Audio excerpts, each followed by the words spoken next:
Joining me now in studio is Jason Momoa, who plays the lead character in Frontier, Declan Harp. He's also one of the executive producers on the project. Jason, thanks for coming in. Thanks for having me. How are you? I'm awesome. Good. I tell you what you are, man. You're in demand. Like, you are hotly wanted in a lot of different projects in Hollywood, in television, and you said yes to Frontier. What was it about Frontier that made you want to do it? I really, really love this time period. I love the 1780s, 90s, that late 18th century, and I love the fur trade. When the script came to me in the very beginning, Brad Payton and Jeff Ferguson came down to my house, and I wanted to show them that I was this character. And I had furs everywhere. I got a tomahawk course at my house. It's just there. I make knives. Yeah. I throw tomahawks, shoot bow and arrow, and I am this guy. I always wanted to play it. And when I talked to them more about where we're going to take this character, it was really being a father and being, having children. If my family were to be, I don't like to think about it, but if something bad were to happen to them or my wife or my child, what would I do? And I'd probably do what Declan's doing.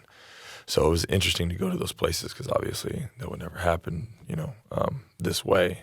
And it was fun as an actor to go to these dark places, and I've never done that before yet. So, did it feel like you were kind of exploring yourself a little bit, like as you were preparing for this role? I only say that because you said that, like you thought about your own family. Yeah, I tried not to think about them because it would just upset me too much. But right. you definitely try to build a family and then think about them. But it was, it's definitely I've never went to those places before, and pretty heart wrenching. And then from the first episode and second episode, you don't really sympathize with him. He's pretty. Yeah. So it's like Game of Thrones. Like, these guys, you don't like me until at least fifth episode. Yeah, that seems to be your character. Your characters are slow burns.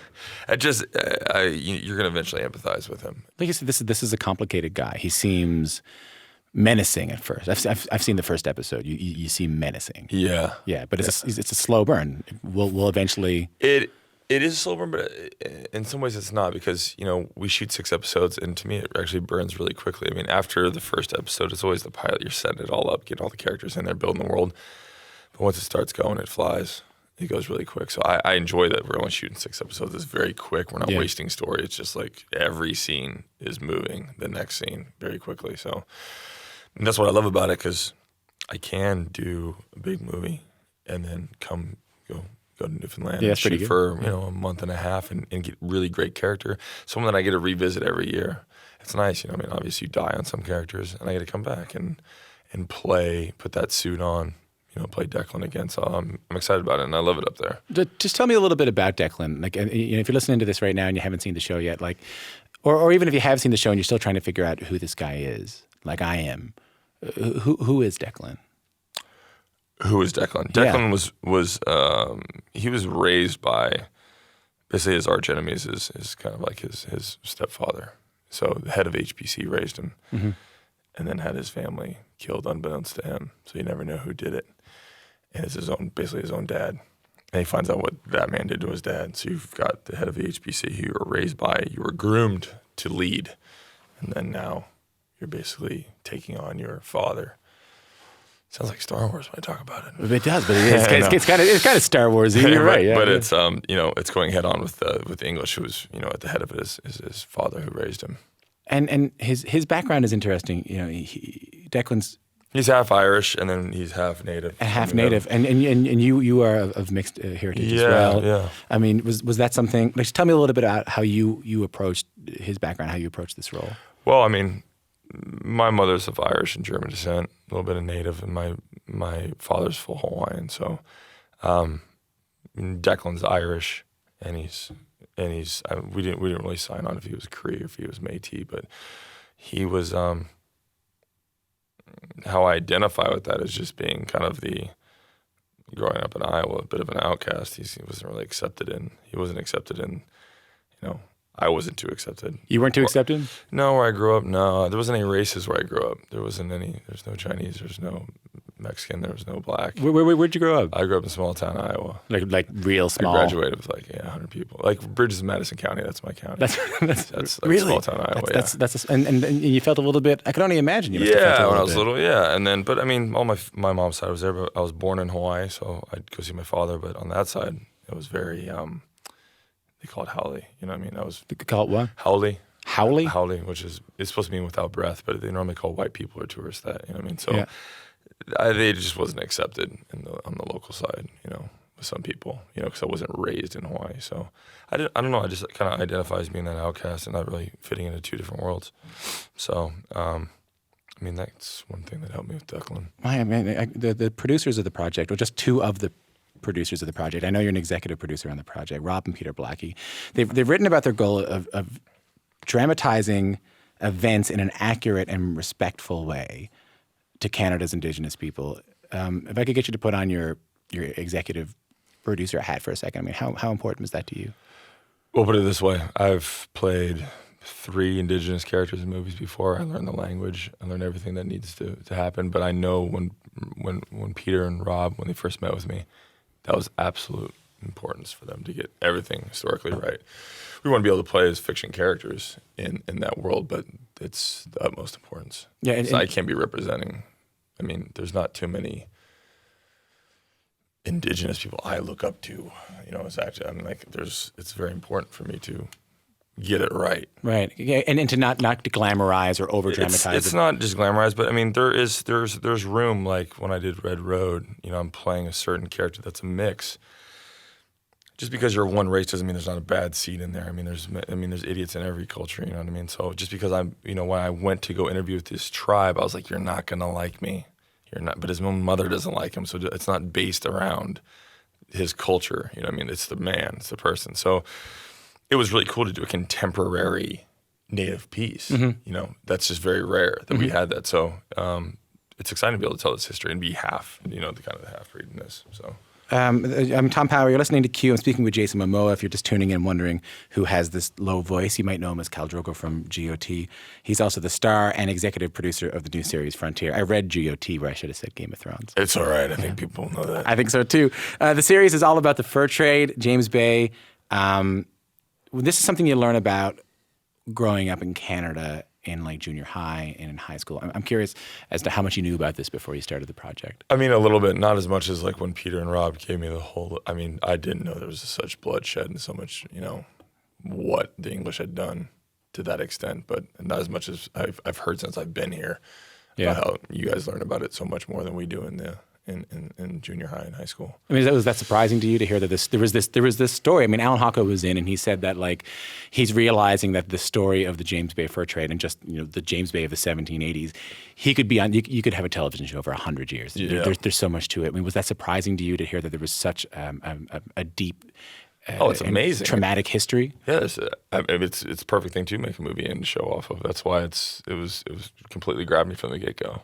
And given that, people who are watching this in Canada would have some knowledge, and I'll admit that, when I was growing up, it was something that I was aware of, but it wasn't something that we studied in depth. Yeah. And people who are coming to this say, we're going to watch this on Netflix, people around the world who are going to learn about the James Bay fur trade and the trauma, the drama behind it. I mean, what did you want to say to them in this piece? I don't think I really got into playing the role to say what I wanted to say about the James fur trade. How I wanted to play. Cause I like to take. I mean, yes, that's going on within the world. Yeah. But not what interests me in like the human aspect of it. Like how it affects just when you take it down to one single family and how it affected that family and how it affected that man. That's more important and interesting to me is playing the human side of that. I think I'm not being clear. What I'm asking is like, what do you want them to get out of it when they watch it? When they watch an episode and they watch the next episode and they stop? Like, what do you want them to get out of it? I think what I get out of it. Yeah. I like to disappear into this world. I like to go on the journey. I like the action adventure of it. I like disappearing into that. Like when I watch The Revenant, it's like, what did I get out of it? I'm like, I don't know. I love going on that journey and living in that world. But this is a real world. A lot of this stuff. This is set. Absolutely, yeah. Absolutely. Yeah. And this was set.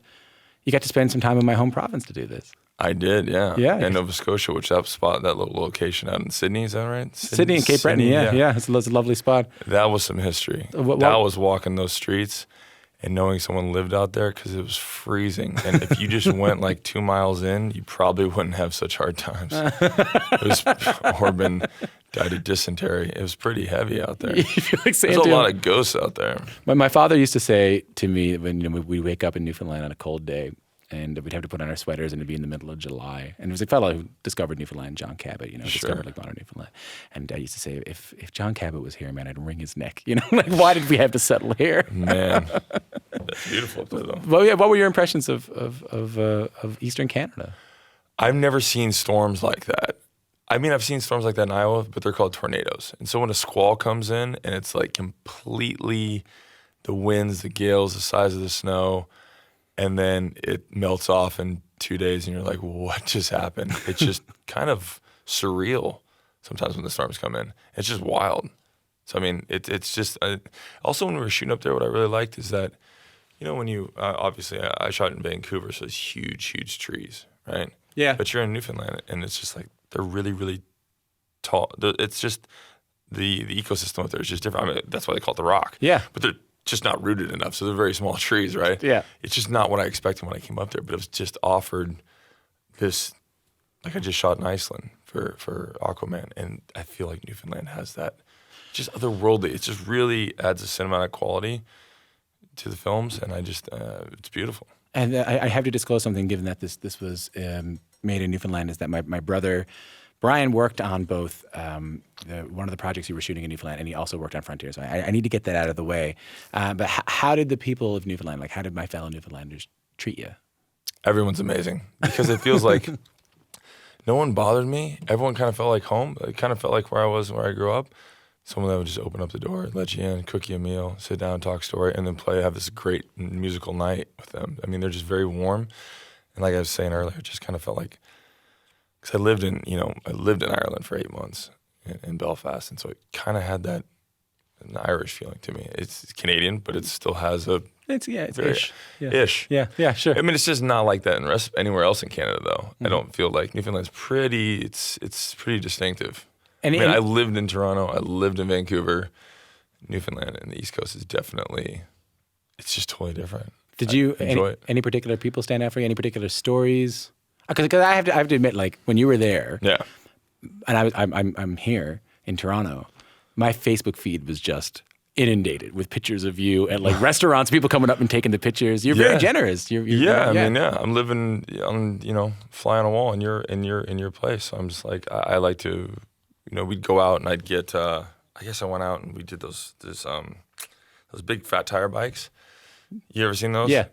But it snowed up there, and so they're like, I met some guys at the bike shop. They're like, yeah, come down and test out a bike. And then I just bought a bike, and then next thing you know, I'm like zipping through the forest in the snow, which you're not really supposed to do. It should never work, but it does. And when you're going fast through it, it's amazing.